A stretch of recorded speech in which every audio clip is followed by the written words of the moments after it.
नमस्कार, आदाब, सत श्री अकाल, गुड इवनिंग। मेरा नाम है निशांत और मैं आज आपसे शेयर करने वाला हूँ दिया और बाती। माया का आज रसोई में पहला दिन था। उसकी ससुराल के अधिकतर लोग उसी शहर में रहते थे। आशा जी ने सबको दोपहर के खाने पर बुला रखा था। सुबह ही आशा जी ने माया से पूछा, बहू तुम आज खाने में क्या क्या बनाओगी? क्योंकि कुल मिलाकर 10-15 लोग तो हो ही जाएंगे। इतना सुनते ही माया के चेहरे पर हवाइयाँ उड़ने लगीं।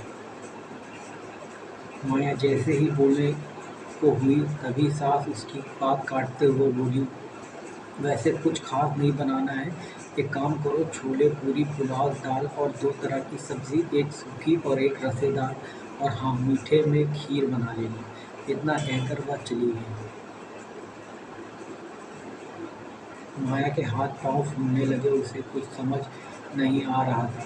किससे मदद मांगे, क्या करे। जल्दी से पति को इशारों से बुलाया और उन्हें पूरी बात बताई। रवि भी माया की बात सुनकर बोला, तुम्हें खाना बनाना नहीं आता? ये बात तुम्हें पहले बतानी चाहिए थी। कल तो तुम की हाँ में हाँ मिला रही थी।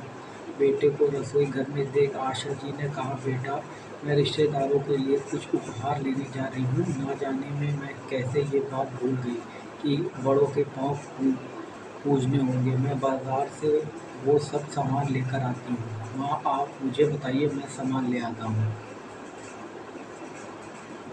आप नाहक परेशान होंगी, रवि ने कहा। इससे परेशानी की कोई बात नहीं बेटा, मैं ले आऊँगी, तुम बहू के साथ रहो। माँ के जाते ही रवि ने कहा, तुम्हें एक राज की बात बताऊँ? राज की बात? अरे हाँ हाँ बताइए। माया उत्सुक होकर बोली, मुझे सारी रेसिपी बनानी आती है। क्या आपको खाना बनाना आता है? लेकिन आपने ये कब सीखा? माया चौंकते हुए बोली, माया मैं 10वीं कक्षा के बाद घर से बाहर ही रहा हूँ, तो अपने लिए खाना बनाने बनाते हर तरह का खाना बनाना सीख गया। चलो आज हम दोनों मिलकर खाना बनाते हैं। रवि और माया ने मिलकर सारा खाना तैयार कर लिया। बाजार से लौटकर जैसे ही आशा जी ने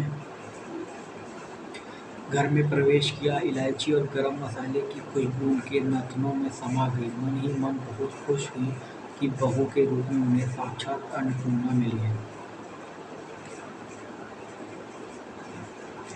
रसोई घर में गई तो माया खीर बना रही थी। अरे वाह, खाने की बड़ी अच्छी खुशबू आ रही है। तुमने सब कुछ बना लिया?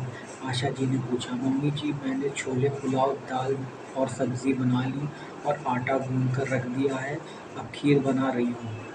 जब सब खाने पर बैठेंगे तो गरम गरम पूरी निकाल दूंगी। आशा जी ने खुश होकर माया की बलाएं ले ली।